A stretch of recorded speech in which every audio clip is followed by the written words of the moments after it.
10 years, 73% of the H-1B beneficiaries and applicants, അവര് Indians ആയിരുന്നു. So ഇതൊരു ഭയങ്കര മിസ്യൂസ്ഡ് ഒരു വിസയാണെന്നാണ് എൻ്റെ ഒരു ജനറൽ ഫീലിംഗ്. H-1Bയിലും അല്ല മറ്റുള്ള ഹൈ സ്കിൽഡ് ജോബുമായിട്ട് വരുമ്പോൾ ഇന്ത്യക്ക് ഇതുകൊണ്ടുണ്ടാകുന്ന ഒരു ബ്രെയിൻ ഡ്രെയിനെ കുറിച്ച് വളരെ കാലമായിട്ട്, പക്ഷെ നമ്മുടെ ഒരു പോപ്പുലേഷന്റെ ഒരു സ്ട്രെങ്ത് വെച്ചിട്ട് അത് ഇന്ത്യനെ കാര്യമായിട്ട് ബാധിച്ചിട്ടില്ല. Highly unjust for the American workforce, for a true American STEM employee. ഈ അമേരിക്കയുടെ വളർച്ചയിൽ H-1Bക്കാരുടെ കോൺട്രിബ്യൂഷൻ എത്രമാത്രം വലുതായിരുന്നു എന്നുള്ളത് നമ്മൾ ചിന്തിക്കണം. Whereas in India, we did not have a systemic program in the last 40 years to actually reverse the brain drain, to create entrepreneurship. നമ്മുടെ ഒരു വലിയൊരു ജനത നമ്മുടെ ഒരു കാസ്റ്റ് സിസ്റ്റം ഒപ്രസീവ് ഇതിൽ നിന്ന് ഈ അമേരിക്ക വന്നതോടുകൂടി രക്ഷപ്പെട്ടിരിക്കുകയാണ്.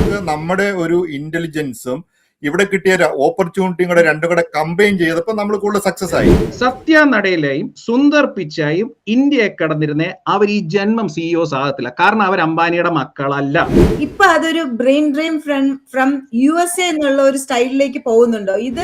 So now is the time for the Indian entrepreneur and the Indian professional to reinvent him or herself and to truly take on a global role and go into global locations. Buy American, hire American എന്ന ഒരു രാഷ്ട്രീയ മുദ്രാവാക്യം ശക്തമാകുന്ന ഒരു സമയമാണ്. America may not be the dream area or the dream destination for Indian professionals. They need to start thinking more globally. താനെന്താ പോണില്ലേ? നാട്ടിലെ കാര്യങ്ങൾ ആലോചിച്ചങ്ങ് ഇരുന്നു പോയതാ. എന്തു പറ്റി? ഡാഡിയോടും മമ്മിയോടും പെർമനന്റ് ആയിട്ട് ഇങ്ങനെ പോരാൻ പറഞ്ഞാൽ കേൾക്കത്തില്ല. വീട് നോക്കണം, ബിസിനസ് നോക്കണം, കൃഷി നോക്കണം, അങ്ങനെ 100 കൂട്ടം ന്യായങ്ങളാ പറയുന്നത്. അതിനിടയ്ക്ക് പോയി 25 ഏക്കർ തോട്ടം എഴുതിച്ചു. എന്തൊക്കെയോ ലീഗൽ ഇഷ്യൂസ് ഉണ്ട് അതിന്. രജിസ്ട്രേഷൻ ഇതുവരെ നടന്നിട്ടില്ല. ഈ അമേരിക്ക ഇരുന്നുകൊണ്ട് ഞാൻ എന്നാ ചെയ്യാനാ ഇതിനൊക്കെ? ഇത്രയുള്ള കാര്യം. വേണമെങ്കിൽ തൻ്റെ പപ്പയും മമ്മിയും ഇങ്ങോട്ട് വരും. അവരുടെ പ്രശ്നങ്ങൾ ഇവരെ ഏൽപ്പിച്ചാൽ മതി. സാംസിയോ? സാംസി എന്ന് പറഞ്ഞാൽ സപ്പോർട്ട്, അസിസ്റ്റൻസ്, മാനേജ്മെന്റ്, കെയർ. ഇപ്പോൾ നാട്ടിലുള്ള സ്ഥലത്തിന് എന്തെങ്കിലും ലീഗൽ ഇഷ്യൂസ് ഉണ്ടെന്ന് കരുതുക, ഇവർ ക്ലിയർ ചെയ്ത് തരും. ബിസിനസ് തുടങ്ങണോ, കൃഷി ഇറക്കണോ, വീടും സ്ഥലവും വൃത്തിയാക്കണോ, ഇനി അതല്ല പുതിയൊരു വീട് വാങ്ങി വാടകയ്ക്ക് കൊടുക്കണോ, ഇനി ഉള്ള വീട് സ്ഥലവും വിറ്റ് പുതിയത് വാങ്ങിക്കണം, ഇങ്ങനെയുള്ള ഒരു പ്രവാസിയുടെ എല്ലാ പ്രശ്നങ്ങളുടെയും ഉത്തരമാണ് സാംസി. ആഹാ, അത് കൊള്ളാമല്ലോ. സാംസി 360.comന്റെ സേവനങ്ങൾക്ക് പരിധിയില്ല. വസ്തു വാങ്ങുവാനും വിൽക്കുവാനും വാടകയ്ക്ക് നൽകുവാനും സാംസിക്ക് കഴിയും. നിങ്ങളുടെ ആവശ്യം എന്തുമാകട്ടെ, ഞങ്ങളുടെ 24/7 കസ്റ്റമർ കെയർ സർവീസിൽ വിളിക്കുക. സാംസി 360.com, പ്രവാസികളുടെ സുഹൃത്ത്. ഇനി ടെൻഷനോട് ഗുഡ് ബൈ.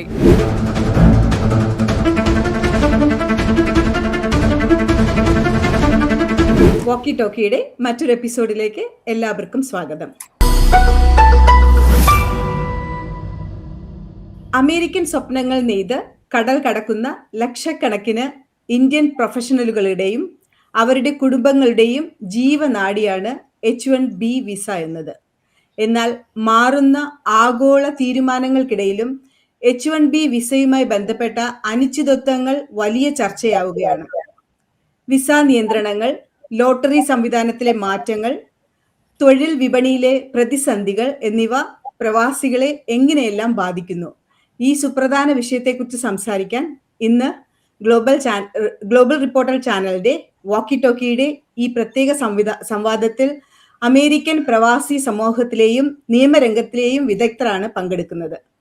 അമേരിക്കയിലെ ഇമിഗ്രേഷൻ നിയമങ്ങളെക്കുറിച്ചും അന്താരാഷ്ട്ര നിയമവശങ്ങളെക്കുറിച്ചും ആഴത്തിൽ അറിവുള്ള പ്രമുഖ അന്താരാഷ്ട്ര നിയമ വിദഗ്ധൻ, മുൻ IAFPA Indian American forum four political education general സെക്രട്ടറിയും ഇന്ത്യൻ നാഷണൽ ഓവർസീസ് കോൺഗ്രസിന്റെ മുൻ ജനറൽ സെക്രട്ടറിയുമായ പ്രേം വേലായുധൻ. അദ്ദേഹം വാഷിംഗ്ടൺ DC നിന്നുള്ളതാണ്. ഇപ്പോൾ നാട്ടിൽ നിന്ന് നമ്മോടൊപ്പം പങ്കുചേരുന്നു. ഈ വിഷയത്തിൽ വളരെ പ്രധാനപ്പെട്ട ഒരു കാഴ്ചപ്പാട് പങ്കുവയ്ക്കാൻ നമ്മോടൊപ്പം ചേരുന്നത് പ്രമുഖ ടെക്നോളജിസ്റ്റും ആന്റർപ്രണറുമായ നിതിൻ ഈപ്പൻ. അദ്ദേഹം നമ്മോടൊപ്പം ചേരുന്നത് കണക്റ്റിക്കറ്റിൽ നിന്നാണ്. പിന്നെ നിങ്ങൾക്ക് എല്ലാവർക്കും സുപരിചിതനായ മാധ്യമരംഗത്തെ സജീവ സാന്നിധ്യവും നമ്മുടെ വോക്കി ടോക്കിയിലൂടെ നമുക്ക് എല്ലാവർക്കും സുപരിചിതനുമായ ജിൻസ്മോൻ സക്കറിയ ന്യൂയോർക്കിൽ നിന്നും ചേരുന്നു. എല്ലാവർക്കും സ്വാഗതം. നമുക്ക് ചർച്ചയിലേക്ക് കടക്കാം. പ്രേം വേലായുധനോടാണ് ആദ്യത്തെ ചോദ്യം. ഇത് ചോദ്യം എന്നതിനേക്കാളേറെ ഞങ്ങൾക്ക് എല്ലാവർക്കും അറിയാനുള്ള ആഗ്രഹമാണ്. നിയമവിദഗ്ധൻ എന്ന നിലയിൽ നിലവിലുള്ള H1B വിസ നിയമങ്ങളിൽ വരുന്ന മാറ്റങ്ങൾ ഒരു സാധാരണ ഉദ്യോഗാർത്ഥിയെ സംബന്ധിച്ച് എത്രത്തോളം വെല്ലുവിളി നിറഞ്ഞതാണ്, അല്ലെങ്കിൽ നിയമപരമായി ഇതിനെ എങ്ങനെയാണ് നോക്കിക്കാണുന്നത്?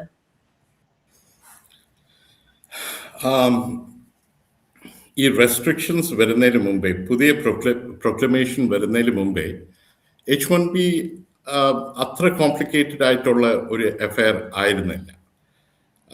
ഞാൻ ഇനീഷ്യലി ഇമിഗ്രേഷൻ പ്രാക്ടീസ് ചെയ്യുന്ന സമയത്ത് it was fairly simple. As far as you have a company, sponsor ചെയ്യാനായിട്ട് ഒരു കമ്പനി ഉണ്ടെങ്കിൽ, and if there was a right candidate, അത് വളരെ fairly simple പ്രോസസ് ആയിരുന്നു. ഞാൻ ഈ ഇമിഗ്രേഷൻ law ചെയ്യുന്ന സമയത്ത് it was just $750 for the entire process. Okay. And അത് കഴിഞ്ഞിട്ട് they added $1,000 to that, and then there was a priority filing fee, etc.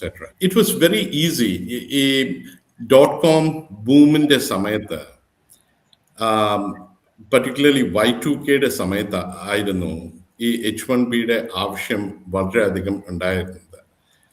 So that was just in 1998, 1999. ആ കാലഘട്ടത്തിൽ expanded the H1B cap, which was from 65,000 to 100,000. And most of the companies which were started during that .com boom, almost 80% of the companies, ഞാനപ്പോൾ Indian CEO hi tech കൗൺസിലിന്റെ executive director ആയിരുന്നു. അപ്പോൾ ആ കൗൺസിലിൽ ചേർന്ന membership, അതിൽ almost 80% of the new companies which were started was by Indians. And Indian companies ആണ് വളരെയധികം ഈ H1B ആൾക്കാരെ ഇങ്ങോട്ട് US-ലേക്ക് കൊണ്ടുവന്നതും.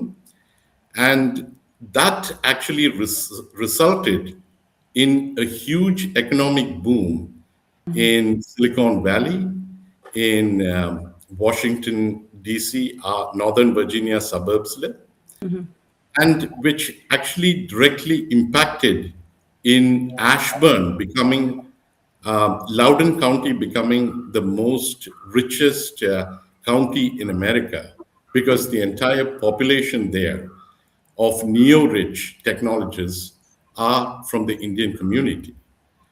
So ഇത് വളരെ ഇന്ത്യക്ക്, over the last, when you look at the last 10 years, 73% of the H1B beneficiaries and applicants, അവര് Indians ആയിരുന്നു. And there was the next in line was China, followed by a few other countries which make 100%. But India has been the biggest beneficiary. Indian skilled workers have been the biggest beneficiary in this entire situation, and particularly because the process was very simple, it was easy, the professionals were readily available, and it was affordable at the end of the day. Okay. Yeah. So ഇതിപ്പോ നമ്മുടെ Prem Velayudhan sir പറഞ്ഞ പോലെ തന്നെ ഇപ്പൊ Washington DC-യിലെ സാഹചര്യങ്ങൾ നമുക്ക് എല്ലാവർക്കും അറിയാവുന്നതാണ്. അപ്പൊ അമേരിക്കയിലെ തെരഞ്ഞെടുപ്പുകൾ, മാറുന്ന ഭരണകൂടവും ഈ H1B വിസ നയങ്ങളെ എത്രത്തോളം സ്വാധീനിക്കുന്നുണ്ട് എന്നാണ് നിതിന്റെ ഒരു കാഴ്ചപ്പാടില് നിതിന് പറയാൻ പറ്റുന്നത്? എപ്പോഴും ഭരണകൂടം അല്ലെ ഭരണം ഏത് നയങ്ങളെയും സ്വാധീനിക്കും. അത് അവർക്കൊരു there is a reason for that. ഈ H1B കാരണം ആണ് സിലിക്കൺ വാലിയിൽ ഈ പ്രോസ്പെരിറ്റി വന്നെന്നുള്ളത് പ്രേം വേലായുധൻ സാർ പറഞ്ഞ ഞാൻ അത് അത്ര അങ്ങോട്ട് എഗ്രി ചെയ്യുന്നതല്ല. നമ്മൾ ഈ പ്രോസ്പെരിറ്റിയുടെ ഭാഗമായിട്ട് നമുക്ക് ഇവിടെ വരാൻ പറ്റി. ഈ H1B എന്ന് പറയുന്ന ഒരു സ്പെഷ്യാലിറ്റി സ്കിൽ ഓക്യുപ്പേഷൻ എന്നുള്ളതേ ഉള്ളൂ. ഓക്കെ, അതിന് മുമ്പ് H1B എന്ന് പറയുന്ന 1990s വന്ന ഒരു ആക്ട്. അതിന് മുമ്പ് H1 എന്ന് പറഞ്ഞ 1950s ഒരു ആക്ട് ഉണ്ട്, നാഷണൽ ഇമിഗ്രേഷൻ ആക്ടിൽ നിന്നുള്ളതാണ്. അതായത് ഡിസ്റ്റിങ്വിഷ് മെറിറ്റിന് വേണ്ടിയുള്ള ഒരു ഇതായിരുന്നു. അത് കഴിഞ്ഞാണ് H1B വരുന്നത്, 1990 91 അങ്ങാണ്ട് വരുന്നതാണ്. അപ്പം അത് സ്പെഷ്യൽറ്റി സ്കിൽ. അപ്പൊ എന്ത് വേണേൽ സ്പെഷ്യൽറ്റി ബാച്ചിലേഴ്സ് ഡിഗ്രി ഉള്ള ഒരു സാധനം എന്നുള്ള രീതിയിലാണ് അതിന്റെ ഒരു ഏതാണ്ട് ഒരു റഫ് ഒരു ഷോർട്ട് ഒരു സമ്മറി എന്ന് പറയുന്നത്. അപ്പം ഒബിയസ്ലി സാർ പറഞ്ഞ മിസ്റ്റർ പ്രേം പറഞ്ഞ പോലെ ഈ 1998 ഈ Y2K നമ്മൾ ഈ ഇന്ത്യൻസ് ഭയങ്കരമായിട്ട് ഇവിടെ വന്നത്. അപ്പം ആ സമയത്ത് സ്പെഷ്യലി ഒത്തിരി കമ്പനീസിന് ഇത് പിടികിട്ടി. അതായത് ഇന്ത്യക്കാര് നമ്മൾ ഈ സിസ്റ്റം ഗെയിം ചെയ്യാൻ വളരെ മിടുക്കനാണ്. പൊതുവെ മിക്ക ഡെവലപ്പിംഗ് കൺട്രീസിൽ നിന്ന് വരുന്നവർ നമ്മൾ സിസ്റ്റം ഗെയിം ചെയ്ത് വരുന്നവര്. നമുക്ക് പെട്ടെന്ന് മനസ്സിലായി നമുക്ക് ആൾക്കാരെ പെട്ടെന്ന് കൊണ്ടുവരാം. It's A very fairly simple process ആയിരുന്നു.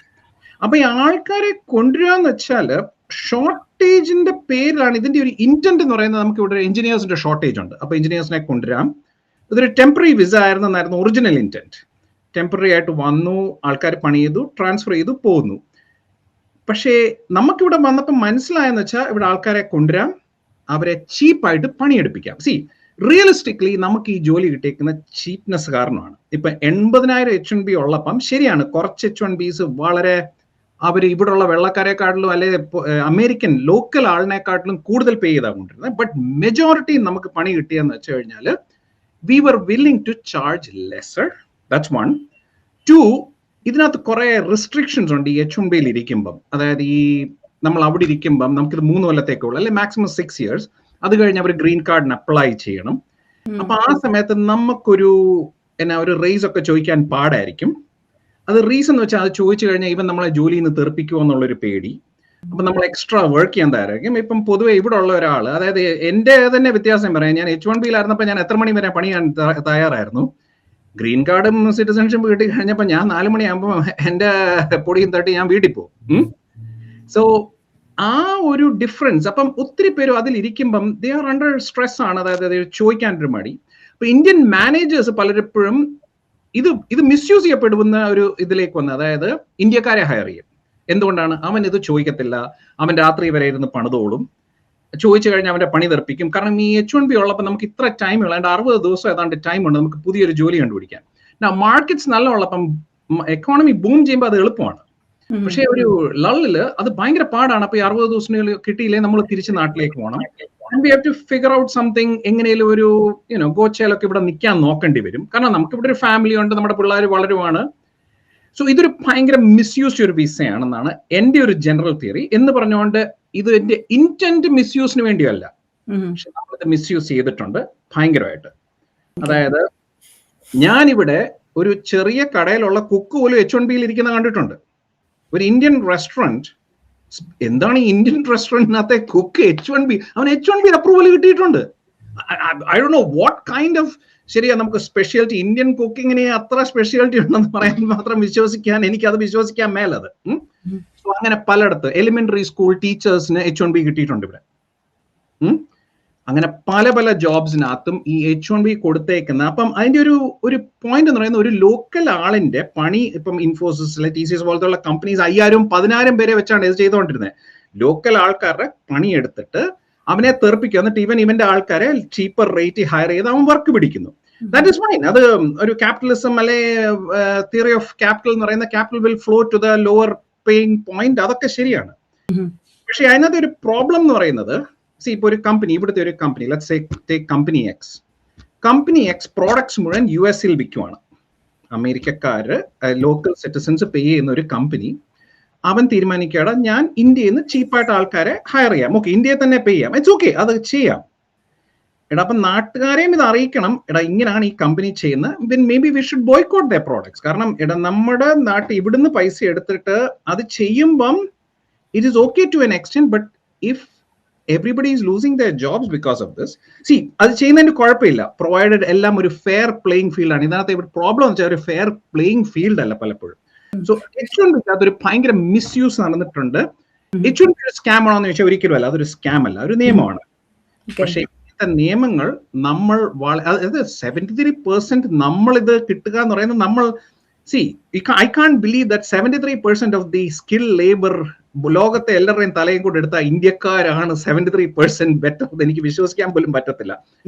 പക്ഷെ അപ്പോൾ ഈ നിതിൻ ഇത്രയൊക്കെ പറയുമ്പോഴും H1B ഇപ്പൊ നിതിൻ പറഞ്ഞതുപോലെ തന്നെ H1B വിസയ്ക്കെതിരെ ഉയരുന്ന പ്രധാന ആരോപണം എന്ന് പറയുന്നത് കമ്പനികൾ കുറഞ്ഞ ശമ്പളത്തിൽ വിദേശികളെ ഈ H1B വിസക്കാരെ നിയമിക്കുന്നു, അതുവഴി അമേരിക്കൻ പൗരന്മാരുടെ തൊഴിലവസരങ്ങൾ ഇല്ലാതാക്കുന്നു എന്നതാണ്. അതിന് തടയിടാൻ വേണ്ടിയിട്ടാണ് ഭരണകൂടം പ്രിവെയിലിംഗ് വേജ്, അതായത് പ്രാദേശികമായി ആ ജോലിക്ക് ലഭിക്കേണ്ട ശരാശരി ശമ്പളം എല്ലാവർക്കും നൽകണമെന്നുള്ള ഒരു കർശനമായ ഒരു നിർദ്ദേശം നൽകുകയും അതനുസരിച്ച് ഒരു എന്താണ് പ്രിവെയിലിംഗ് വേജ് എന്നുള്ള ഒരു നടപ്പാക്കുകയും ചെയ്തു വരുന്നത്. അപ്പൊ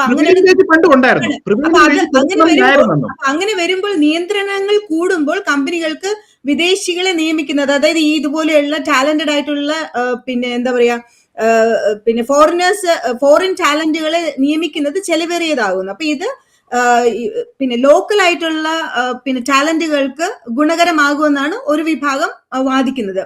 ഇപ്പോ ഈ ഒരു ഇപ്പൊ നിതിൻ പറഞ്ഞ ഈ ഒരു പോയിന്റും ഞാനിപ്പോ ഈ സംസാരിച്ച ഒരു പോയിന്റുമായിട്ട് നോക്കുമ്പോഴത്തേനും പ്രവാസികളുടെ ഓരോ വിഷയങ്ങൾ നിരന്തരം ഇടപെടുന്ന ഒരു വ്യക്തി എന്ന നിലയ്ക്ക് ജിൻസ്മോന് ഈ H1B വിസയുമായി ബന്ധപ്പെട്ട ഈ ഒരു അനിശ്ചിതത്വം സാധാരണക്കാരായ പ്രവാസി കുടുംബങ്ങളുടെ ഒരു ജീവിതത്തെയും അവരുടെ ഭാവിയെയും എങ്ങനെ ബാധിക്കുമെന്നാണ് ജിൻസ്മോന് തോന്നുന്നത്?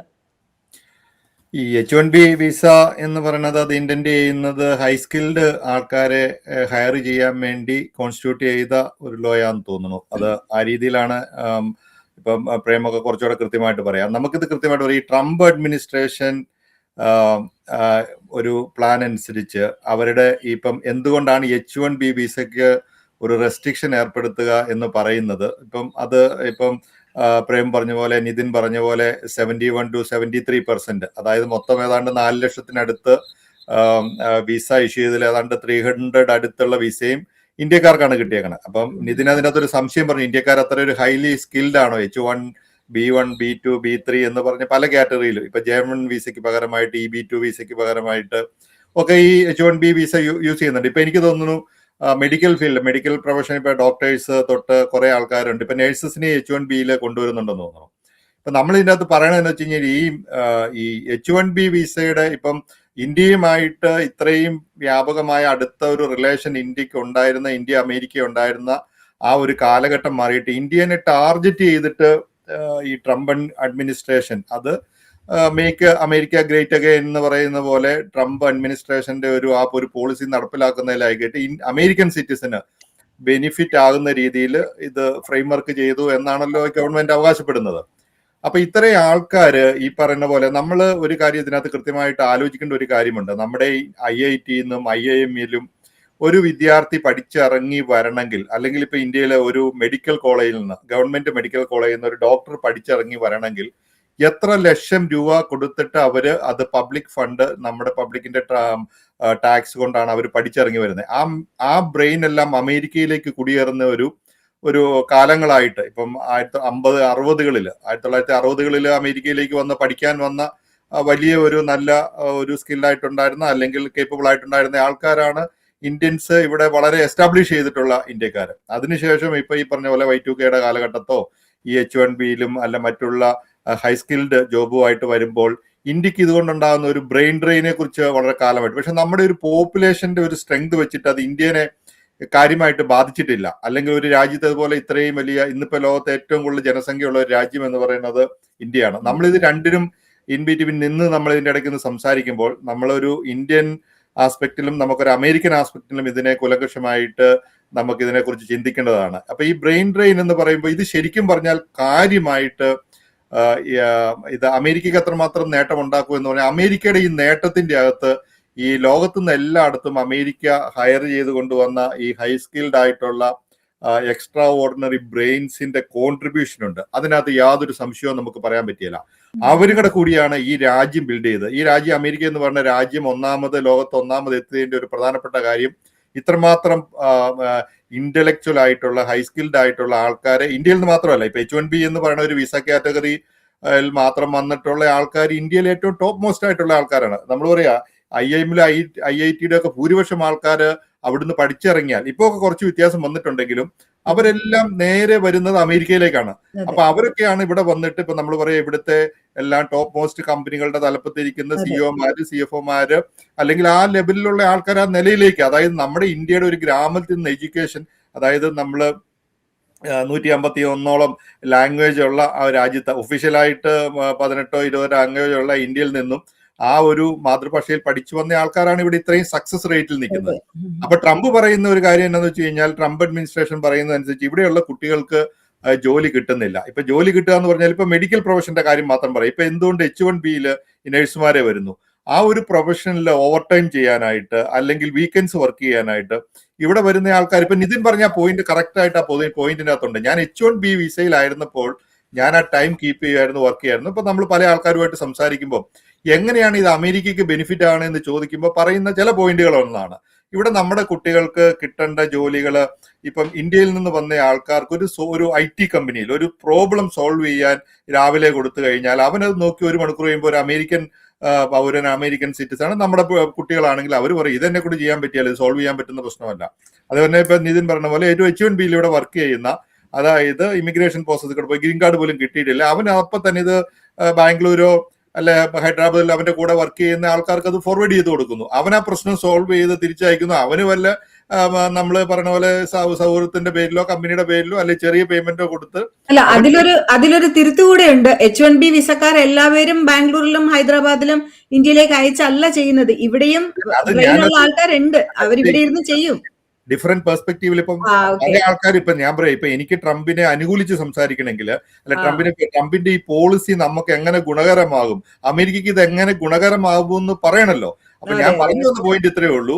ഇന്ത്യൻ ഇപ്പൊ ഇവിടെയുള്ള സിറ്റിസന് ഈ ജോബ് കോമ്പൻസേറ്റ് ചെയ്യാൻ പറ്റുമോ? ഈ ഇത്രയും ആൾക്കാർ, ഞാൻ പറയും ഇപ്പൊ നമ്മൾ 300,000 ഏറ്റവും മിനിമം മാസം 10,000 രൂപ, അതായത് $150,000 to $200,000 ആവറേജ് H1Bയിൽ വന്ന IT പ്രൊഫഷണൽസിന് ശമ്പളം ഉണ്ടെന്ന് കൂട്ടുക. അപ്പൊ ഇതിനൊക്കെ കുറച്ചുകൂടെ കൃത്യമായിട്ട് പറയാൻ പറ്റും. എക്സാക്ട് എമൗണ്ട് അല്ല, ഞാനൊരു ആവറേജ് പറയാണ്, $150,000 to $200,000.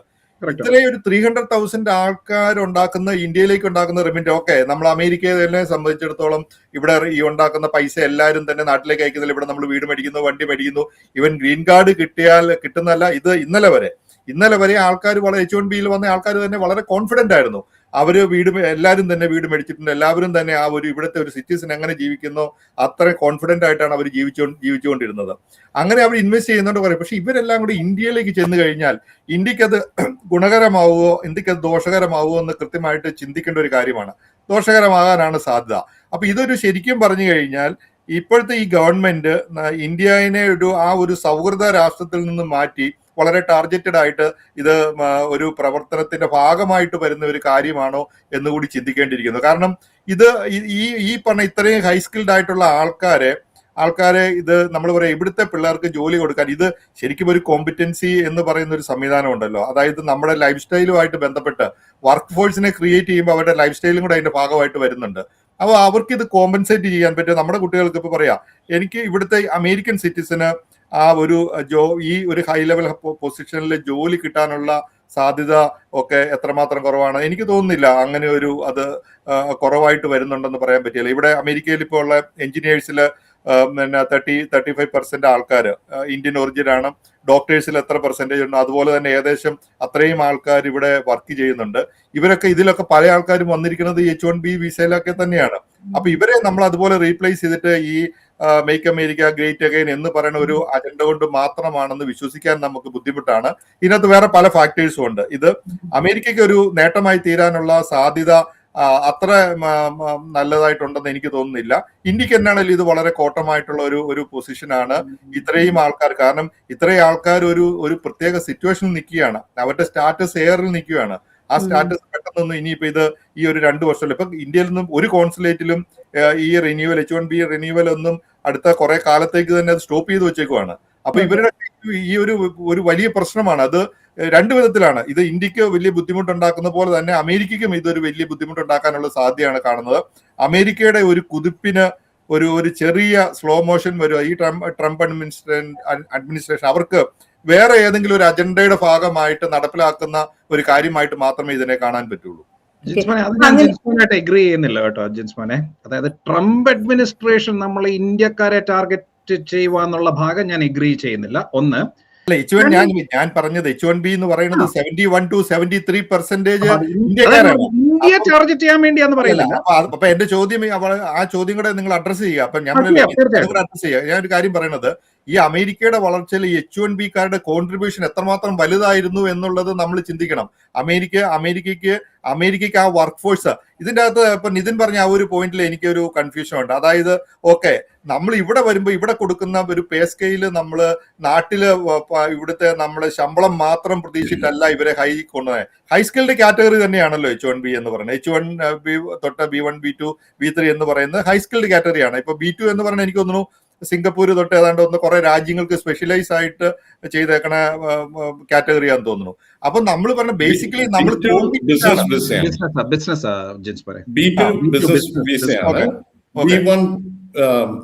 അല്ല, B2 ടൂറിസ്റ്റ് വിസയാണ്. അപ്പൊ ഞാൻ പറയുന്നത് ഇപ്പൊ ഈ H1B ഇങ്ങനെ നമ്മളൊരു ഡയലമയിൽ നിർത്തുമ്പോൾ, അല്ലെങ്കിൽ ഒരു ചോദ്യചിഹ്നമായിട്ട് ഇങ്ങനെ നിർത്തുമ്പോൾ, നമുക്ക് അമേരിക്കയ്ക്ക് വരുന്ന ഈ ഇത്രയും ക്വാളിഫൈഡ് ആയിട്ടുള്ള ആൾക്കാരെ കോമ്പറ്റ് ചെയ്യാൻ പറ്റുമോ എന്നുള്ള എന്റെ ചോദ്യമാണ്. ഞാനൊരു കാര്യം പറയട്ടെ, ഒരു ഇന്റർജെക്ട് ചെയ്യാം.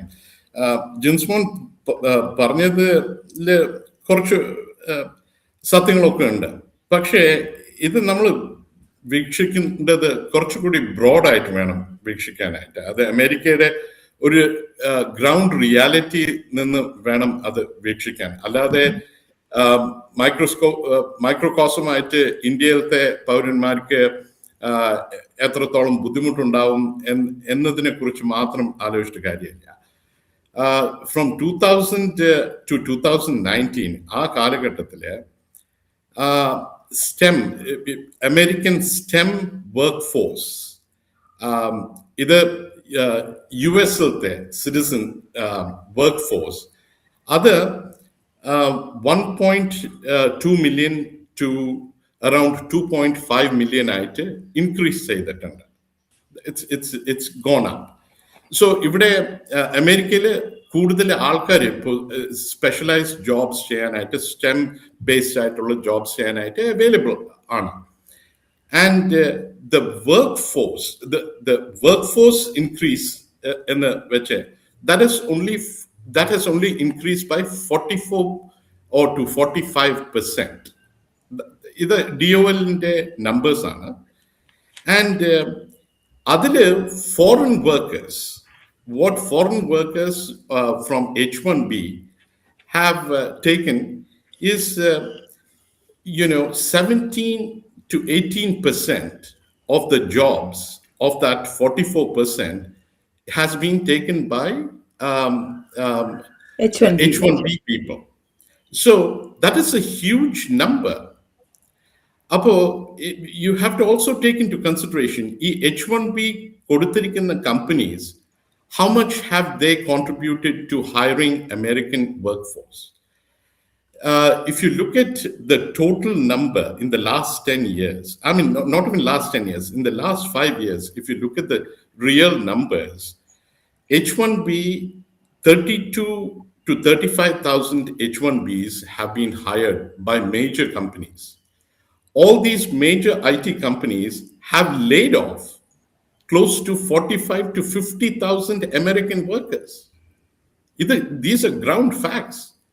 So when you look at those numbers, if you're hiring 30 to 35,000 H1Bs, all what the American worker is doing is training the person, and that person, once he's trained, this person who trained him is losing his job. അപ്പോൾ ഒരു American പെർസ്പെക്റ്റീവില് അത് നോക്കുകയാണെങ്കിൽ that is highly unjust for the American workforce, for a true American STEM employee. അപ്പോൾ അത് ഒരു major ഫാക്ടറാണ് which needs to be corrected. So അതിൽ ഇപ്പോൾ 10 years or 30 years മുമ്പേ ഉള്ള സമയം നോക്കുകയാണെങ്കിൽ, okay, we did not have so many STEM specialized people in America, but now we do. That includes my children too.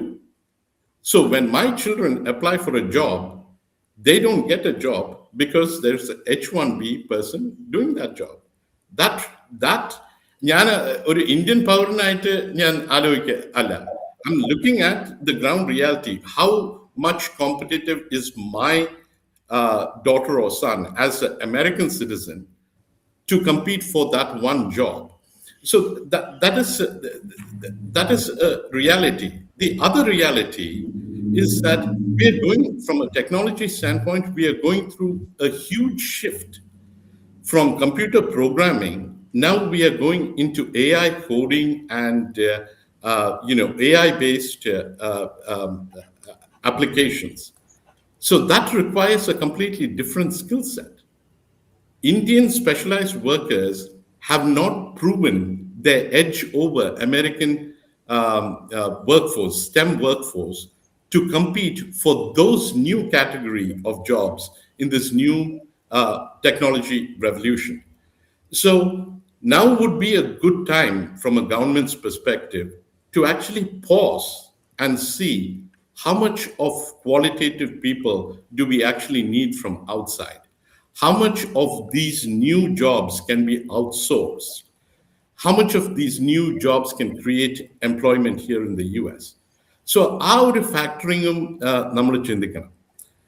So it would be remarkable for both countries, I would think. ഞാൻ പ്രേമായിട്ട് agree ചെയ്യുന്ന ഒരു point ഇത് പറഞ്ഞ രണ്ട് കാര്യങ്ങളും Just one more point, just one last point. You have to consider one other thing. ഇത് ജിൻസ്മോൻ പറഞ്ഞ ഒരു കാര്യത്തിന് ഒരു ആഡ് ഓൺ ആയിട്ട് ഞാൻ പറയാണ്. ഇന്ത്യയിൽ 77% people have benefited, and China had only 11% of people.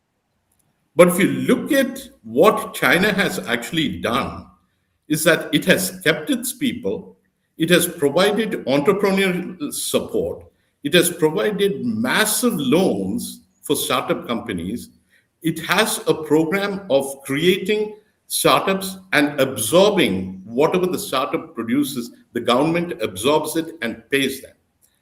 So most of the people in China do not come here. So China, if you look at how they have technologically progressed over the last 10 or 20 years, that progression is much higher. Whereas in India, we did not have a systemic program in the last, 40 years to actually reverse the brain drain, to create entrepreneurship, നേരെ IIT വരുന്ന ആൾക്കാരെ എങ്ങനെയാണ് retain ചെയ്യുക, എങ്ങനെയാണ് entrepreneurship അവിടെ create ചെയ്യാന്ന് ഉള്ള ഒരു പ്രോഗ്രാം തന്നെ ഉണ്ടായിരുന്നില്ല. It's only in the last 10-15 years that we are seriously thinking about it. And ഇപ്പോഴത്തെ, I looked at the budget yesterday, and budget there is some talk of this entrepreneurship and based ആയിട്ടുള്ള money influx. Adoke, they are talking about it, including NRI investments into India. So all those are very good things. And if you can actually capture this flow right now and target it, India might actually benefit greatly. And our collaboration, a new age of collaboration between the US and India would flourish despite this H1B restrictions. That's how I'm looking at it very positively. ഞാനത് mister പ്രേമായിട്ട് വളരെ agree ചെയ്യുന്നുണ്ട്. അത് കൂടാതെ ജിൻസ്മാൻ പറഞ്ഞ ഒരു point ഞാൻ പറയാവേ, അത് കാരണം അത് നമ്മുടെ ഒരു തെറ്റായ ധാരണയാണെന്ന് എനിക്ക് തോന്നുന്നത്. ഒരു കൊല്ലം ഇപ്പൊ H1B കിട്ടും നമ്മൾ 80,000 ആണ്. 80,000 ഓൾമോസ്റ്റ് 65,000 നമ്മൾ ഇന്ത്യക്കാർക്കാണ് കിട്ടുന്നത്. So let's take 65,000 into 20 years. നമുക്ക് 1.2 മില്യൺ, 25 കൊല്ലമാണ്, ഓൾമോസ്റ്റ് 1.8 മില്യൺ ആൾക്കാർ നമ്മളിവിടെ ഇതിൽ കൂടെ വന്നിട്ടുണ്ട്. പിന്നെ അവരുടെ വൈഫ്സ് H4 വിസാസും എല്ലാം കൂടെ കൂട്ടി അത് കൂടുതലുണ്ടെന്ന് കൂട്ടിക്കോ. ഞാൻ ഇതിനകത്തുള്ള കാര്യം പറയാം, ഇതിനകത്ത് നോട്ട് ഈവൻ 1% ആണ് ഈ ഡിസ്റ്റിങ്വിഷബിലിറ്റി എന്ന് പറയുന്നത്. അത് ഞാൻ ഉൾപ്പെടെയാണ് ഞാൻ പറയുന്നത്. അതായത് ഈ IIT IIM വന്നവര് പോലും ബഹുഭൂരിപക്ഷം ആൾക്കാരും ഞാനോ നാട്ടിൽ എഞ്ചിനീയറിംഗ് ഇല്ലാത്തവനോ ചെയ്യുന്ന അതേ പ്രോഗ്രാമിംഗ് ആ ചെയ്യുന്നത്. ഇവിടെ ഒരു അമേരിക്കക്കാരൻ ചെയ്തുകൊണ്ടിരുന്നത് തന്നെയാണ്. അല്ലാതെ ഇറ്റ്സ് നോട്ട് ലൈക്ക് നമ്മളാരും ഈ ഫേസ്ബുക്ക് ഉണ്ടാക്കിയില്ല, വാട്സാപ്പ് ഉണ്ടാക്കിയില്ല, നമ്മൾ ഈ ഉപയോഗിക്കുന്ന പ്രോഗ്രാംസ് ഈ സൂം ഉണ്ടാക്കിയില്ല, അല്ലെ നമ്മൾ ഇലോൺ മസ്കിന്റെ റോക്കറ്റ് അല്ല ഇവിടെ ഉണ്ടാക്കിയത്. അവരൊക്കെ ഉണ്ടാക്കി കഴിഞ്ഞപ്പോ അതിരുന്ന് നമ്മൾ ചീപ്പറായിട്ടിരുന്ന് കോഡ് ചെയ്തു എന്നുള്ളതേ ഉള്ളൂ. അല്ലാതെ പക്ഷേ ഗൂഗിൾ പോലെയുള്ള, സോറി ടു ഇന്ററപ്റ്റ്, പക്ഷേ അമേരിക്കയിലെ പല പ്രമുഖ കമ്പനികളും, ഉദാഹരണത്തിന് ഗൂഗിൾ പോലെയുള്ള കമ്പനികൾ, സത്യ നദല്ല, പ്രതിഭകളുടെ കഠിനാധ്വാനത്തിലൂടെ വളർന്നവയാണെന്നുള്ളത് മറക്കണ്ട. നിതിനെ ഒരു കാര്യം ഞാനൊന്ന് ഞാനൊന്ന് പറഞ്ഞു നിർത്തോട്ടെ പറയാം. അപ്പം നമ്മൾ ഈ ഒരു സത്യം ഞാൻ ഓർത്തോണേ, നമ്മള് ഇപ്പം 20 കൊല്ലം കൊണ്ട്, ഞാൻ പറഞ്ഞല്ലോ നമ്പർ 2 മില്യൺ 20 ലക്ഷം പേര് ഇന്ത്യയിൽ നിന്ന് വന്നിട്ട് ജിൻസ്മോന്റെ കയ്യിൽ അതിനകത്തൊരു 1000 പേരുടെ പേര് ഒറ്റയടിക്കൊന്ന് ഓർക്കാൻ പറ്റുമോ? 1000 പേരെ ഓർക്കാൻ പറ്റും. സത്യ നടയില, സുന്ദർ പിച്ചായി, അങ്ങനെ നമ്മൾ 20, 25, 50 ഓർക്കും. നമ്മുടെ പെർസെന്റേജസിലാണ് പറയുന്നത് കേട്ടോ. അവര് മോശമാണോ, നമ്മളെല്ലാ ഇന്ത്യക്കാരും മോശമാണോ ഒന്നുമല്ല ഞാൻ പറയുന്നത്. നമ്മുടെ ഒരു തോട്ട് ഉണ്ട്, നമ്മൾ അമേരിക്കയ്ക്ക് കോൺട്രിബ്യൂട്ട്. ആക്ച്വലി പറയുന്നത് അമേരിക്ക നമ്മളെ രക്ഷപ്പെടുത്തുകയാണ് ചെയ്തത്. നമ്മുടെ ഒരു വലിയൊരു ജനത, നമ്മുടെ ഒരു കാസ്റ്റ് സിസ്റ്റം ഒപ്രസീവ് ഇതിൽ നിന്ന് ഈ അമേരിക്ക വന്നോടുകൂടി രക്ഷപ്പെട്ടിരിക്കുകയാണ്. നമ്മൾ ഇങ്ങോട്ട് കോൺട്രിബ്യൂട്ട് ചെയ്ത കൂടുതൽ അമേരിക്ക നമുക്ക് കോൺട്രിബ്യൂട്ട് ചെയ്തു. നമ്മൾ ഇന്ന് US ഏറ്റവും വലിയ റെമിറ്റർ ടു ഇന്ത്യ ആയി മാറി. എന്തുകൊണ്ടാണ്? നമ്മൾ നാട്ടിലേക്ക് പൈസ അയച്ചു കൊടുക്കുന്നുണ്ട് ഇന്ത്യക്കാര്. So more than what US got, I think we got എന്നുള്ളതാണ് എന്റെ പോയിന്റ്. അതിന്റെ റീസൺ ഇതാണ്. ഇപ്പോഴത്തെ ഒരു ജസ്റ്റിസ് ഡിപ്പാർട്ട്മെന്റ് കേസ് തന്നെയുണ്ട് ഇന്റലിജൻസ് സിസ്കോയിൽ. അതായത് high caste Indians low caste ഇന്ത്യൻസിന് ജോലി കൊടുക്കുന്നില്ല, പ്രൊമോഷൻ കൊടുക്കുന്നില്ല, അങ്ങനത്തെ ഒരു അവസ്ഥ വരെ എത്തിയിട്ടുണ്ട്. US ജസ്റ്റിസ് ഡിപ്പാർട്ട്മെന്റിന്റെ കേസാണ് ഇൻ ഇന്റൽ ആൻഡ് സിസ്കോ. അപ്പം ഈ ആൾക്കാരൊക്കെ ഞാൻ വളരെ സിമ്പിൾ ആയിട്ട് പറയാം, സത്യ നടയിലെയും സുന്ദർ പിച്ചായും ഇന്ത്യയെ കടന്നിരുന്നേ അവർ ഈ ജന്മം CEOs ആകത്തില്ല. കാരണം അവർ അംബാനിയുടെ മക്കളല്ല. സോ അത് അവര് ടോട്ടലി ഇവിടെ വന്ന കാരണം മാത്രം കിട്ടിയ അവരുടെ ഹാർഡ് വർക്ക്, മെറിറ്റ്, ലക്ക് എല്ലാം ഉണ്ട് കേട്ടോ. ഇറ്റ്സ് നോട്ട് ഇതിലും ഹാർഡ് വർക്കിംഗ് ആയിട്ടുള്ള ആൾക്കാരാണ്. സോ ലക്ക് ഫാക്ടർ ഒരു വലിയ കാര്യമാണ്. പക്ഷെ എനിക്ക് തോന്നുന്നില്ല നമ്മൾ ഈ ഇന്ത്യക്കാരെന്തോ ഇവിടോട്ട് അങ്ങ് കോൺട്രിബ്യൂട്ട് ചെയ്തെന്ന്. അവർ ആക്ച്വലി നമുക്ക് ഈ ഒരു സിസ്റ്റത്തിൽ വന്നത് കാരണം നമ്മൾ ഒത്തിരി രക്ഷപ്പെട്ടു എന്നുള്ളതാണ് ഞാൻ വിശ്വസിക്കുന്നത്. കാരണം നമുക്ക് നമ്മുടെ ഒരു ഇന്റലിജൻസും ഇവിടെ കിട്ടിയ ഓപ്പർച്യൂണിറ്റിയും കൂടെ രണ്ടും കൂടെ കമ്പൈൻ ചെയ്തപ്പോൾ നമ്മൾ കൂടുതൽ സക്സസ് ആയി. പക്ഷെ ഒരു കാര്യം കൂടെ, അപ്പൊ ആ ഒരു പോയിന്റിൽ നിതിനാണ്, ഈ രാജ്യത്ത് നമ്മുടെ കോൺട്രിബ്യൂഷൻ ഉണ്ട് എന്ന്, ഇന്ത്യക്കാരുടെ കോൺട്രിബ്യൂഷൻ ഉണ്ട് എന്നതുപോലെ തന്നെ മറ്റുള്ള പല രാജ്യക്കാരുടെയും ഉണ്ട്. ഞാൻ പറയും, ഇപ്പൊ അക്കാഡമിക്കലി ഏറ്റവും ബ്രൈറ്റ് ആയിട്ടുള്ള ഒരാൾക്കാരുടെ ഒരു ഗ്രൂപ്പ് നമ്മൾ ഇവിടുത്തെ അമേരിക്കയില് ആരൊക്കെയാണ്? അതായത് സൗത്ത് കൊറിയൻ, ചൈനീസ്, ഇന്ത്യൻ, അങ്ങനെ വരുന്നതാണ് ഫസ്റ്റ് സെക്കൻഡ് ഫേസിൽ നിൽക്കണ ഇന്ത്യൻ അക്കാഡമിക്കലി മുന്നിൽ നിൽക്കുന്ന പിള്ളേരുടെ ഒരു കുട്ടികളുടെ ഒരു ഇത് എടുത്തു കഴിഞ്ഞാൽ. അപ്പം ഡീറ്റെയിൽ ആയിട്ടല്ല, നിങ്ങൾ ആ ഡീറ്റെയിൽ ആയിട്ട് നമ്മൾ എടുത്തു. അപ്പം അതുകൊണ്ട് നമ്മുടെ ഒരു കോൺട്രിബ്യൂഷൻ ഇവിടെ ഇല്ല എന്ന് പറയുന്നതിൽ കാര്യമില്ല. കാരണം ഇത് രണ്ടും കൂടെ കമ്പൈൻ ചെയ്തപ്പോഴാണ് വരുന്നത്. കാരണം ഇത് ചെറിയ നമ്പർ അല്ല. ഇപ്പൊ നമ്മൾ പറയും, ഇപ്പൊ ലിസ്റ്റ് ഔട്ട് ചെയ്ത് ഇപ്പൊ 2 മില്യൺ ആൾക്കാരിൽ നിന്ന് അമേരിക്കയിൽ ലിസ്റ്റ് ഔട്ട് ചെയ്തിട്ട് 1000 പേരുടെ പേര് പറയാന്ന് പറഞ്ഞാൽ 1000 പേരുടെ പേരൊക്കെ പറയാനുണ്ട്. നമ്മള് അങ്ങനെ വലിയൊരു സുന്ദർപ്പിച്ച എന്ന് പറയാനില്ലെന്ന്, എന്നാലും ഉണ്ട്. ഞാൻ പറഞ്ഞത്. അല്ല, ഞാൻ ഒരു കാര്യം പറയട്ടെ. അത് നിതിൻ പറഞ്ഞതിൽ എനിക്ക് യോജിപ്പില്ല. 1000 പേരുടെ പേര് പേരിന്റെ പുറത്തുള്ള ഇതല്ല ഞാൻ പറയുന്നത്. അല്ലല്ല, 1000 പേര് നമുക്ക് നോട്ടബിൾ ആയിട്ട് പറയാൻ പറ്റില്ല എന്ന് വെച്ചിട്ട് ഇന്ത്യക്കാരുടെ കോൺട്രിബ്യൂഷൻ ഇല്ല എന്ന് പറയരുത്. ഞാൻ എവിടെ ഇരുന്നാലും ഒരു മനുഷ്യൻ കോൺട്രിബ്യൂട്ടീവ് ആണ്. നമ്മൾ കാരണം ഈ രാജ്യം രക്ഷപ്പെട്ടു എന്ന് ഞാൻ സമ്മതിക്കത്തില്ല. ഞാനത് പറയാം. ഈ .com ബൂം, അത് ആ സമയത്ത് I told you, I was Indian CEO hi-tech council എന്ന് പറഞ്ഞ കമ്പനിയുടെ I was the executive director. At that time, 80% of the new companies which started had a CXO, either CEO, CTO, or CFO, were from the Indian community. You are forgetting that 99% of them failed. 99% fail ചെയ്തെന്നുള്ള കാര്യം. No, 99% fail ചെയ്തിട്ടില്ല. A lot of people actually transitioned, and the thing is, those people who started the companies, those H1Bs which they hired, those people went on again to create other companies. So the rolling factor of how many companies were created, how much of money was actually given to the US economy by the Indian entrepreneurs, അത് discount ചെയ്യാൻ പറ്റില്ല. Discount ചെയ്യുന്നതല്ല ഞാൻ പറയുന്ന, അതല്ല അതിന്റെ ഒരു main. അത് ഞാൻ പറയുന്നത് ഈ സിസ്റ്റം നമ്മളില് ഇത് പുറത്തു കൊണ്ടുവന്നു എന്നുള്ളത്, അല്ലെ വി വർക്ക് ഫോർ ഇറ്റ്, അല്ലെ നമ്മൾ സേവ് ചെയ്തു, all those things we made money, അതൊന്നും ഞാൻ നെഗേറ്റ് ചെയ്യുന്നില്ല. But I'm not agreeing to the I'm not what I'm not agreeing to is നമ്മൾ ഏതാണ്ട് ഇവരെക്കാട്ടിലും മിടുക്കരാന്നുള്ള ഭാഗം ഞാൻ എഗ്രി ചെയ്യുന്നില്ല. അല്ലെങ്കിൽ നമ്മൾ ഇവിടെ കോൺട്രിബ്യൂട്ട് ചെയ്ത കാരണം ഈ രാജ്യം രക്ഷപ്പെട്ട് ഇരിക്കുന്ന ഒരു രാജ്യമായിരുന്നു. നമ്മൾ പ്രാക്ടിക്കലി അവിടെ കെഞ്ചി ഒരു കൗൺസിലേറ്റിൽ പോയി ഇവിടെ വന്നവരെല്ലാവരും, നമ്മളെല്ലാവരും തന്നെ ആരെയും US, അതായത് നമ്മൾ ഈ പണ്ട് വായിച്ചിട്ടുള്ളതല്ല, നാസയിലേക്ക് ഏതോ ഒരു പയ്യനെ അവിടുന്ന് കൊണ്ടുവന്ന പോലെ ആരെയും US പോയി കാല് പിടിച്ചിടേ, നീ ഇവിടെ വാടേ, നീ ഇല്ലാതെ ഈ രാജ്യം രക്ഷപ്പെടത്തില്ലെന്ന് പറഞ്ഞാൽ അങ്ങനെ ഒരു നോക്കാം. അക്കാഡമിക്കലി നമ്മളെ ഏറ്റവും ബ്രൈറ്റ് സ്റ്റുഡൻസ് ഉള്ള ഒരു ഏതൊക്കെ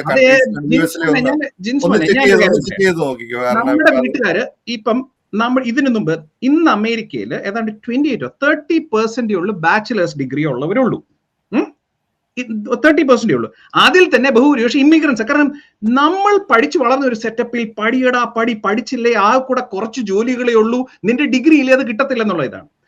അമേരിക്കയിൽ അങ്ങനല്ല, നമുക്ക് ഡിഗ്രി വേണ്ട ഒരു ജോലി കിട്ടാൻ. നമ്മുടെ ആൾക്കാർ കൊണ്ടുവന്നിട്ടാണ് ഇപ്പൊ ഈ ഡിഗ്രി ഒക്കെ കൂടുതൽ. ഡിഗ്രി ഉണ്ടെങ്കിൽ ഇവിടെ ഒരുമാതിരിപ്പെട്ട ആൾക്കാരെ ഒക്കെ നോക്കിയോ, ഈ രാജ്യം ഉണ്ടാക്കിയതും പല ആൾക്കാരും അങ്ങനെ പഠിച്ച ഒരു എഡ്യൂക്കേഷൻ അല്ല, അവര് ദേ ആർ ഓൺട്രപ്രനേഴ്സ്. അതിൽ നിന്ന് ഉണ്ടാക്കിയെടുത്താണ്. എന്ന് വെച്ചാൽ പഠിക്കേണ്ടെന്നോ ഒന്നുമല്ല. പിന്നെ നമ്മുടെ ആൾക്കാർ ഒത്തിരി പേരും പഠിക്കുന്ന വെച്ചാൽ പലരും, ഞാൻ എന്റെ എക്സാമ്പിൾ അറിയാം, എന്റെ കൂടെ വന്ന് ഞാൻ 2002 ഇറങ്ങുമ്പോൾ ബഹുഭൂരിപക്ഷം ആൾക്കാരും PhD പോയ ഇന്ത്യക്കാർ പോയെന്ന് വെച്ചാൽ ജോലി കിട്ടാത്തതുകൊണ്ട് പോയതാണ്. നിവൃത്തികേടില്ല പോയത്. ജോലി കിട്ടുമായിരുന്നേ PhD പോകത്തില്ല. എനിക്ക് ജോലി കിട്ടുമായിരുന്നു ഞാൻ ഇവിടെ നിന്ന് മാസ്റ്റേഴ്സ് ചെയ്യത്തില്ലായിരുന്നു. ഇനി എന്തിനാണ് ഞാൻ ജോലി മാസ്റ്റേഴ്സ് ചെയ്യുന്നത്? എനിക്കൊരു അത് എന്റെ ഒരു എൻട്രി പാത്ത് ആയിരുന്നു, അതായത് F1 വരാൻ. ഇപ്പൊ നമുക്കിപ്പോ ഈ H1B വിസ നിയമങ്ങളുടെ കാര്യങ്ങളും ഇതൊക്കെ നമ്മൾ സംസാരിക്കുന്ന കൂട്ടത്തില് എനിക്കൊരു കൺസേൺ ഉള്ളത്, ഈ നിയമങ്ങൾ ഇത്ര ശക്തമാകുമ്പോൾ വലിയ കമ്പനികളുടെ അവരുടെ ഓഫീസുകളൊക്കെ നമ്മുടെ ഇന്ത്യ, മെക്സിക്കോ, കാനഡ അല്ലെങ്കിൽ ഫിലിപ്പീൻസ്, ലണ്ടൻ പോലെയുള്ള സ്ഥലങ്ങളിലേക്ക്, മറ്റു രാജ്യങ്ങളിലേക്കൊക്കെ അവര് പിന്നെ എന്താ പറയാ ഔട്ട്സോഴ്സിങ് ചെയ്യുന്നുണ്ട്. ഇത് നമ്മൾ ഇത്ര നേരം നമ്മൾ സംസാരിച്ചത് ബ്രെയിൻ ഡ്രെയിൻ ഫ്രം ഇന്ത്യ എന്നുള്ളതായിരുന്നു. ഇപ്പൊ അതൊരു ബ്രെയിൻ ഡ്രെയിൻ ഫ്രം USA എന്നുള്ള ഒരു സ്റ്റൈലിലേക്ക് പോകുന്നുണ്ടോ? ഇത് അമേരിക്കയിലേക്കുള്ള തൊഴിൽ, അതായത് ഈ ഒരു ലോക്കൽ ഈ ജോബ് മാർക്കറ്റില് ഒരു ലോങ് ടേമിന് ദോഷകരമാകില്ലേ എന്നുള്ള ഒരു ചിന്ത എനിക്ക് വരുന്നുണ്ട്. അതിനെക്കുറിച്ച് എന്താ നിങ്ങളുടെ അഭിപ്രായം? അത് US-ന് ഒരു ഗവൺമെന്റ് ലെവലില് ഇത് നിർത്താമെങ്കിൽ അതിൽ നിർത്തിക്കാൻ. ഞാൻ പറയുന്ന ഇപ്പം ട്രംപ് ഇത് നിർത്തിക്കാൻ ട്രംപിന്റെ ഒരു വോട്ടർ ബേസ് ഉണ്ട്. അപ്പം അവരെ സംബന്ധിച്ച് എൻഡ് ഓഫ് ദ ഡേ ഓർത്തോണം, ഈ ലീഗൽ ഇമിഗ്രേഷൻ എന്ന് പറയുന്ന 80,000 പേര് ഒരു കൊല്ലം ഉള്ളത്, ഇല്ലീഗൽ എന്ന് പറയുന്ന 1 മില്യനാ വന്നുകൊണ്ടിരിക്കുന്നത്. So it's still A small number. പക്ഷെ അതിൽ നിന്ന് ജോലി പോകുന്ന ഒരു വൈറ്റ് കോളർ ജോബ് അപ്പൊക്കൊണ്ട്, മറ്റേതൊരു ബ്ലൂ കോളർ അല്ലെങ്കിൽ എന്നാ പറയുന്ന ഒരു ലോൺ മോർ അങ്ങനത്തെ ആളുടെ ജോലി അപ്പൊക്കൊണ്ടിരിക്കുന്നത്. സോ 2 ഡിഫറെന്റ് കാറ്റഗറീസ് ആണ്. അപ്പം ഇപ്പം ആമസോൺ ഇപ്പൊ 16,000 പേരെ ഇറക്കി വിട്ടു കഴിഞ്ഞ ദിവസം. 10,000 പേരെ കഴിഞ്ഞ പോലെ H1B അവർ ഹയർ ചെയ്തിട്ടുണ്ട് അല്ലെ. 16,000 വിട്ടിട്ട് 10,000 ഹയർ ചെയ്തു. മൈക്രോസോഫ്റ്റും അത് എന്നിട്ട് ഓഫ് ഷോർ ചെയ്യുവാണ്. ഈ ആമസോണിന്റെ 0.1-0.2% റവന്യൂ ആണ് ഇന്ത്യയിൽ നിന്ന് വരുന്നത്. Okay, either Trump can say or അല്ലെങ്കിൽ ഒരു പ്രസ്താവന ഇറക്കാം, ഇങ്ങനെ ഒരു കമ്പനിയിൽ നിന്ന് നിങ്ങൾ സാധനം മേടിക്കണം. അത് അവരെ ദോഷം ചെയ്യും. അത് പ്രഷറൈസ് ചെയ്യാം.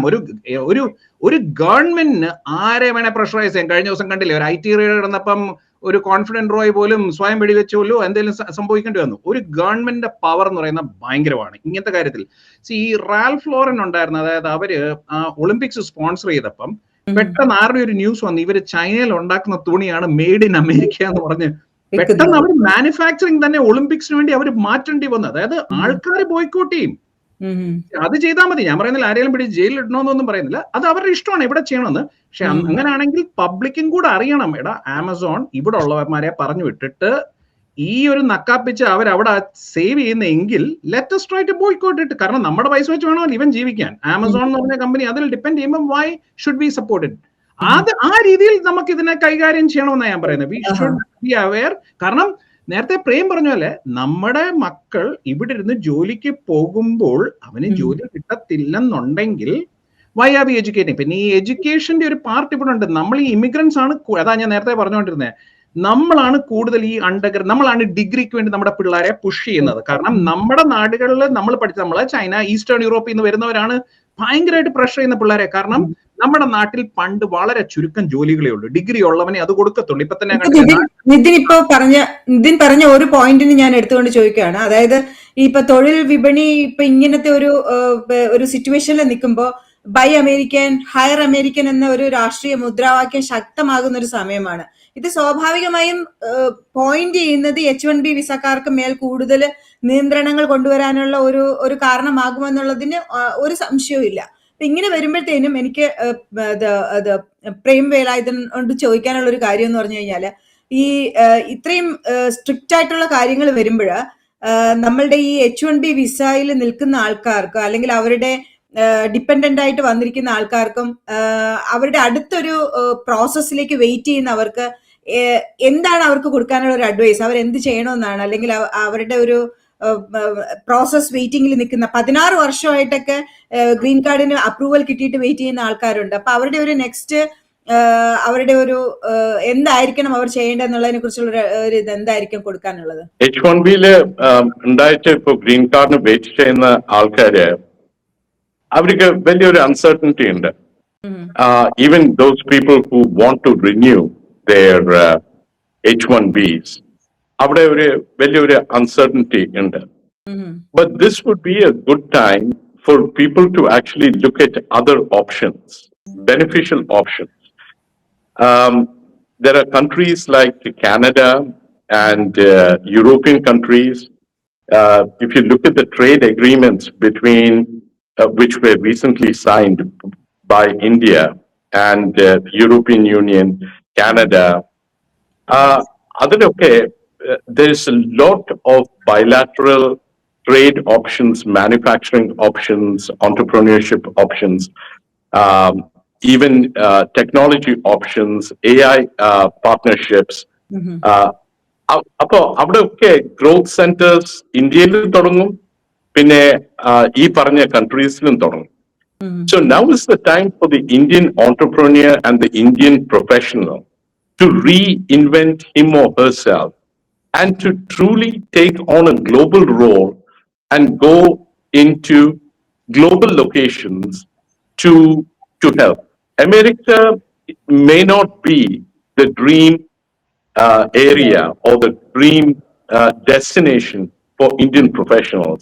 They need to start thinking more globally. And they need to venture out. And ഇവിടെ കിട്ടിയില്ല എന്ന് വെക്കുകയാണെങ്കിൽ apply somewhere, relocate, start a new company, and reinvent yourself. ഇന്ത്യൻസിന്റെ ഒരു പ്രത്യേകത എന്താണെന്ന് വെച്ചാൽ, പ്രത്യേകിച്ച് മലയാളികൾക്ക് എവിടെ എന്ത് ബുദ്ധിമുട്ടുണ്ടെങ്കിലും നമുക്ക് അത് ഓവർകം ചെയ്തിട്ട് നമുക്ക് ഒരു പുതിയ ജീവിതമോ ഒരു പുതിയ ചാപ്റ്റർ തുടങ്ങാനായിട്ടുള്ള ആ ഒരു ധൈര്യമുണ്ട്, ദൃഢത ഉണ്ട്. So I think we can do a good job by reinventing ourselves. That we are very good. പിന്നെ ഒരു കാര്യം കൂടിയുണ്ട്, if you're locked in any sort of issues from an immigration standpoint, you should immediately go seek legal assistance from an immigration lawyer. You shouldn't judge by yourself. ഇന്നത് പറഞ്ഞു, ഞാൻ ഇന്ന വെബ്സൈറ്റിൽ കണ്ടു എന്ന് വിചാരിച്ചിട്ട് ഡിപ്രസ് അടിച്ച് ഇരിക്കേണ്ട ആവശ്യമൊന്നുമില്ല. Consult a lawyer, look at what your company is actually doing, and have a good read regarding what your scope is, and then plan ahead. Okay. Yes. Yeah. ഒരു പ്രശ്നമുള്ളൂ. ഈ നേരത്തെ മിസ്റ്റർ പ്രേം പറഞ്ഞതിന് ഒറ്റ ഇതേ ഉള്ളൂ. ഈ ഇന്ത്യയിൽ നിന്ന് വരുന്ന നമ്മൾ ഈ ആൾക്കാർക്ക് ഇതിനെക്കുറിച്ച് ഒരു ഐഡിയ ഉണ്ട്. ഞാനൊരു എക്സാമ്പിൾ പറയാം. ഇപ്പൊ നേരത്തെ പറഞ്ഞല്ലോ യൂറോപ്പ്, ഇപ്പം ട്രേഡ് ഈ ബയലാറ്ററൽ എഗ്രിമെന്റിന് മുമ്പ് നമുക്ക് യൂറോപ്പിൽ ഇപ്പൊ നമുക്ക് എന്താ പറയുന്നത്, 10-15 ട്രില്യൺ ഡോളർ കമ്പനീസ് ഏതാണ്ട് ഉണ്ട്. അതിൽ ഒരെണ്ണം പോലും യൂറോപ്പിൽ നിന്നില്ല. ആ കൂടെ ഉള്ള ഈ ASML, നോഡ് ഓർ ഡിസ്ക, ഒസംപിക് ഉണ്ടാക്കുന്നവന്മാർ രണ്ടുപേരും മാത്രമേ ഉള്ളൂ, ദ ബിഗ് കമ്പനീസ്. ഈ പ്രശ്നം എന്താ പറയാ, അവിടെ ഒത്തിരി റെഗുലേഷൻസ് ഉള്ള ഒരു സ്ഥലമാണ്. സോ ആസ് എൻ ഓൺട്രപ്രണർ അവിടെ പോകുമ്പോൾ US ഒരു മെച്ചം എന്ന് വെച്ചാൽ, നമ്മൾ if you are an entrepreneur, നമുക്ക് ഒത്തിരി രീതിയിൽ നമുക്ക് മുന്നോട്ട് പോകാൻ ഇവിടെ ഒത്തിരി ഫെസിലിറ്റീസ് ഉണ്ട്. If you are an entrepreneur, ജോലിക്കാണെങ്കിലും ഇഷ്ടംപോലെ ജോലികൾ ക്രിയേറ്റ് ചെയ്യുന്നത്. അതായത് ഒരു 2005-20 കൊല്ലത്തിനകത്ത് ഇത് രണ്ടും ഒരു $6 ട്രില്യൺ, ഫുൾ വെസ്റ്റേൺ യൂറോപ്പും ഒരു $6 trillion എക്കോണമിയാണ്. നമ്മളെക്കാട്ടിലും 700 million ആൾക്കാരുണ്ട്. ഏതാണ്ട് ഒരേ സൈസാണ് അമേരിക്കയായിട്ട് നോക്കുമ്പോൾ. അമേരിക്കയും അന്നൊരു $6 trillion എക്കോണമി ആയിരുന്നു. ഇന്ന് അമേരിക്ക 32 ആയി, യൂറോപ്പ് അവിടെ 17 എത്തിയിട്ടില്ല. സോ അവിടുത്തെ ഗ്രോത്ത് ഭയങ്കര സ്റ്റാഗ്നേറ്റഡ് ആണ്. ആൻഡ് ഒരു ജനറലി അത്ര വെൽക്കമിങ് ഒരു കൾച്ചർ അല്ല, ഒരു കുറച്ചുകൂടെ xenophobic ആണ് യൂറോപ്യൻസ് പല സ്ഥലങ്ങളിലും. മേ ബി ഒരു കോസ്മോ സിറ്റീസ് മാറിക്കോ, പക്ഷെ അമേരിക്കയിൽ ജനറലി അങ്ങനെ അല്ല. വളരെ അക്സെപ്റ്റിംഗ് ആണ്. വളരെ ചുരുക്കം സ്ഥലങ്ങളിലേ ഉള്ളൂ ഈ ഭയങ്കര റേസിസ്റ്റ് സ്ഥലങ്ങൾ എന്നുള്ളതെന്നൊക്കെ പറയത്തുള്ളൂ. സോ ആ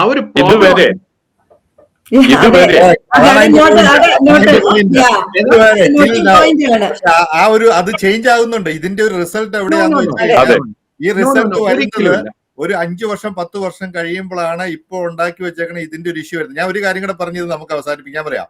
ഇപ്പം പ്രേം പറഞ്ഞതുപോലെ ഈ നമ്മള് ഈ അത്രമാത്രം ഈ നമ്മുടെ ഒരു ബ്രെയിൻ ഡ്രെയിൻ വരുന്ന അവര് 70% ആൾക്കാർ 73% ആൾക്കാർ അമേരിക്കയിലേക്ക് വന്നു. അവർക്ക് ഓപ്പർച്യൂണിറ്റി ഉണ്ടായിരുന്നു. ചൈന എന്നത് 11% ഉള്ളൂ H1Bയിൽ. കാരണം അവർ അതിനുള്ള ഇൻഫ്രാസ്ട്രക്ചറും അവരുള്ള സപ്പോർട്ടും കൊടുക്കുന്നുണ്ട്. നമ്മുടെ ഗവൺമെന്റ് അത് കൊടുക്കാനുള്ള കപ്പാസിറ്റിയോ ഇന്ന് തിരിച്ചു പോയാലും അത് കിട്ടാനുള്ള സാധ്യതയില്ല. ഇപ്പൊ നിതിൻ പറഞ്ഞത് ഒരു പോയിന്റിൽ ഇത് ചീപ്പ് ലേബർ കൊണ്ട് മാത്രമാണ് ഇന്ത്യൻസിന് ഈ അവസരം കിട്ടി എന്നുള്ള കാര്യത്തിൽ ഞാൻ ഒരു കാരണവശാലും ഞാൻ അംഗീകരിക്കുന്നില്ല. അത് എന്റെ പോയിന്റ് ഓഫ് വ്യൂല് ഒരു ജോക്കും കൂടെ പറഞ്ഞ് ഞാൻ അവസാനിപ്പിച്ചേക്കാം. കാരണം ടെക്നോളജി മേഖലയിൽ പണ്ട് അമേരിക്കയും റഷ്യയും കൂടെ ഈ നമ്മൾ സ്പേസിൽ വലിയൊരു സ്പേസ് വാർ നടന്ന സമയത്ത് ഈ അമേരിക്ക $millions കൊടുത്ത് കുറെ വളരെ നല്ല സയന്റിസ്റ്റുകളെ കൊണ്ട് സ്പേസിൽ ചെന്ന് കഴിയുമ്പോൾ ഈ ഗ്രാവിറ്റിയുടെ പ്രശ്നമുള്ളതുകൊണ്ട് അവിടെ ചെന്ന് കഴിയുമ്പോൾ അവിടുത്തെ റിപ്പോർട്ട് എഴുതണമല്ലോ. അപ്പോൾ സ്പേസിൽ ചെന്ന് എഴുതാനുള്ള ഒരു പേനയ്ക്ക് വേണ്ടി റിസർച്ച് ചെയ്യുവാണ്. ഏത് ടൈപ്പ് പേന? കാരണം അവിടെ നമ്മൾ സാധാരണ ഉപയോഗിക്കുന്ന പെൻ ഉപയോഗിച്ച്, കാരണം ഈ ഗ്രാവിറ്റിയുടെ വിഷയമുള്ളതുകൊണ്ട് എഴുതാൻ പറ്റിയല്ലോ. $millions കൊടുത്ത് അമേരിക്ക ഇതിനെക്കുറിച്ച് റിസർച്ച് നടത്തുന്നു. ഈ നമ്മുടെ റഷ്യൻ സയന്റിസ്റ്റുമാർ അവരെന്നാ ചെയ്തു? അവര് സ്പേസിലേക്ക് പോയപ്പോ അവർ 4 പെൻസിലുമായിട്ട് പോയി അവിടെ പോയി റിപ്പോർട്ട് എഴുതി എന്ന് പറയുന്ന പോലെ അമേരിക്കയില് നമ്മളെ ഇതിനെ ആ രീതിയിലല്ല പറയുന്നത്. തമാശ എല്ലാം കഴിഞ്ഞിട്ട് റഷ്യ കാണാൻ പോലും ഇല്ല. അമേരിക്കയില് എല്ലാ രാജ്യക്കാരും അവരുടേതായ കോൺട്രിബ്യൂഷൻ നടത്തിയിട്ടുണ്ട്. അതെല്ലാം കൂടെ കൂടിയിട്ടാണ് ഈ വേറെ ഒരു രാജ്യത്തിനും ഇല്ലാത്ത ഒരു കപ്പാസിറ്റിയാണ് ഇവിടെ ഒരാൾക്കും ഒരു ഗ്രൂപ്പിനെയോ ഒരു മൈനോറിറ്റീനെയോ ഒരു കൺട്രീനെയോ കുറ്റം പറഞ്ഞ് അല്ലെങ്കിൽ ആരെയും കുറ്റം പറയുന്നില്ല. ഞാൻ ഇത്രേ പറയുന്നുള്ളൂ. എല്ലാരും പറയുന്ന പോലെ നമ്മൾ അമേരിക്കയ്ക്കല്ല കോൺട്രിബ്യൂട്ട് ചെയ്തേക്കുന്നത്. അമേരിക്ക നമ്മുടെ ജീവിതത്തിലേക്കാണ് കോൺട്രിബ്യൂട്ട് ചെയ്തിരിക്കുന്നത്. നമ്മുടെ ഭാഗത്തുള്ളതിനേക്കാളും പ്ലസ് ഇങ്ങോട്ടാണെന്നാണ് ഞാൻ പറയുന്നത്. എല്ലാരും ഈ H1Bയിൽ വന്ന ഒരു ബിഗ് ചങ്ക് എന്ന് പറയുന്നത് നമ്മള് ആ ആൾക്കാരെല്ലാം ഇന്ന് ഇന്ത്യയിൽ കിടക്കുമായിരുന്നെങ്കിൽ, അല്ലെ വേറെ ഏതെങ്കിലും രാജ്യത്തായിരുന്നു, അത് ഗൾഫ് തൊട്ട് എവിടെയാന്ന് നോക്കിയോ, ഈ ഒരു സ്റ്റാൻഡേർഡ് ഓഫ് ലിവിങ്ങിൽ ആയിരിക്കത്തില്ല. അതാണ് അതിന്റെ റിയാലിറ്റി. എന്തായാലും സോറി ടു ഇന്ററപ്റ്റ്. എന്തായാലും അത് ഓരോരുത്തരുടെ പോയിന്റ് ഓഫ് വ്യൂ ആണ്. ഞാൻ ഇപ്പൊ പറഞ്ഞതുപോലെ ഇപ്പൊ ജിൻസിന്റെ പോയിന്റ് പറയുന്നു, നിതിന്റെ പോയിന്റ് പറയുന്നു. ഇതിന്റെ രണ്ടിന്റെയും ഇടയിൽ നമ്മുടെ പ്രേം വേലായുധൻ സാർ അദ്ദേഹത്തിന്റെ ഒരു പോയിന്റ് പറയുന്നു. ഇപ്പൊ മാധ്യമ റിപ്പോർട്ടുകൾ പ്രകാരം ഇപ്പൊ റീസെന്റ് ആയിട്ട് വന്നിരിക്കുന്ന പല കമ്പനികളും H1B ജീവനക്കാർ, അതായത് H1B ജീവനക്കാരെ പിരിച്ചുവിടുകയോ അല്ലെങ്കിൽ സ്പോൺസർ ചെയ്യാൻ മടിക്കുന്നു എന്നുള്ള റിപ്പോർട്ടാണ് നമ്മൾക്ക് കേൾക്കാൻ കഴിയുന്നത്. അതിൽ എത്രത്തോളം സത്യം ഉണ്ടെന്ന് അറിയത്തില്ല. പക്ഷേ ഒരു എംപ്ലോയിക്ക് 100,000 എന്നുള്ള ഫീ ഇത് ചെയ്തിട്ടുള്ളത് കൊണ്ട്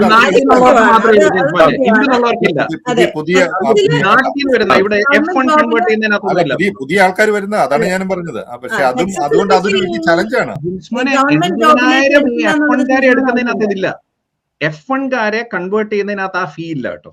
അത് ഇന്ത്യയിൽ നിന്നുള്ള അവിടുന്ന് കൊണ്ടിരുന്നതിനേ ഉള്ളൂ. ഇപ്പൊ ഇവിടെ ഉള്ള F1 അങ്ങനത്തെ കൺവേർട്ട് ചെയ്യാനായിട്ടുള്ള കൺവേർഷനും വെരി നിയർ ഫ്യൂച്ചറിൽ അത് സ്റ്റോപ്പ് ചെയ്യാന്നാണല്ലോ പറയണത്. അത് സ്റ്റോപ്പ് ചെയ്യേണ്ടതാണ്, അതും സ്റ്റോപ്പ് ചെയ്യണം. അതിനകത്തും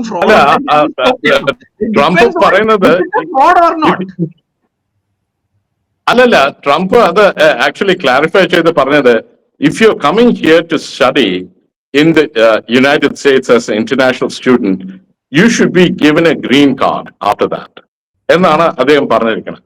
അങ്ങനെയാണെങ്കിൽ that makes it it makes it very good because we are contributing to the US economy. ഇപ്പൊ ഒരു കാര്യം നമ്മൾ വിട്ടുപോയി സംസാരിക്കാനായിട്ട്. ഇതിന്റെ ഈ H1Bയുടെ ഒരു പ്രശ്നം കാരണമുണ്ട്. US academic institutions have lost thousands of new applicants. Yes. That is a huge loss. That's actually a good So- thing എന്നാ ഞാൻ പറയുന്നത് കേട്ടോ. I personally think it's a good thing.